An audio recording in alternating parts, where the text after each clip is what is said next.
Today I'm going to show you how to install N-Fab's RKR step system on this 2019 new body style Ram 1500. Let's go ahead and get started. Now we're underneath the truck on the driver's side, and we need to make sure that we have our driver's side board. So this is our center bracket here. If we lift it up, you can see the N-Fab logo, which is actually facing towards the rear of the truck. If this was the passenger side board, it would be facing towards the right, and that would let us know that we need to swap boards.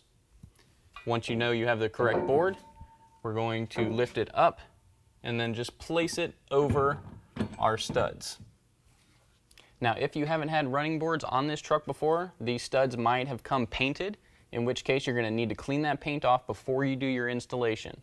I would recommend a die out of a tap and die set. The size on the die will be M8 by 1.25, but you can also use a wire brush if you don't have a tap and die set. Just make sure you completely remove all the paint from the threads. Now you can see this is our front set of studs. We're using the two elongated holes in the bottom, and then we are using the far left slotted hole up at the top of our bracket. And we're going to take a serrated flange nut and put that on each stud. We're not going to tighten those down just yet. We're just going to loosely install them, and then we'll make some adjustments after we get all of our nuts on, and then go through and tighten them back down. Now on our center bracket, again, we're using the two elongated holes at the bottom of our bracket, but instead this time the stud at the top is going to be through our center hole. And again, we're going to use 3 serrated flange nuts and loosely install those.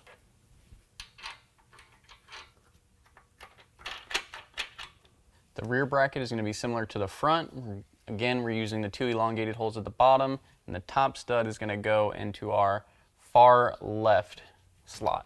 We're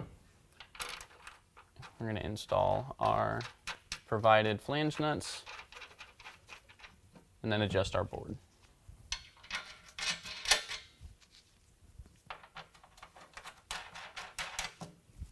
So now you can see our board is at the bottom of these channels. I'm just going to go ahead and lift it up and then tighten everything down. I'm going to use a 13 millimeter.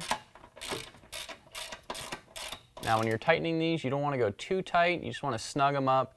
We don't want to rip out these studs.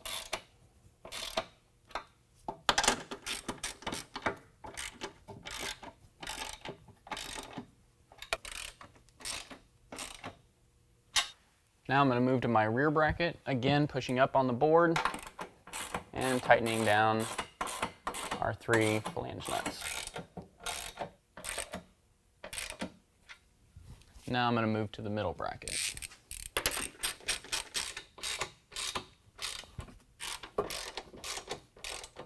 Now if you're going to install your detachable step plates, those are going to install to the inside of your brackets. That's going to be to the left if you're looking at it from the front.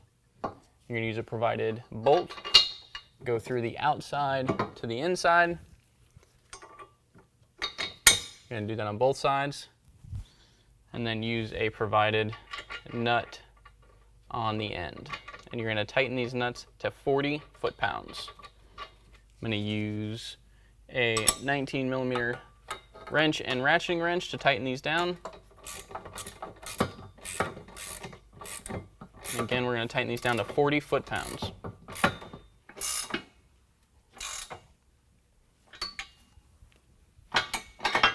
Now your rear step pad is going to install exactly the same way, and then you're going to repeat that entire process on the other side. That's going to complete the installation. If you have any questions, give us a call or visit us online.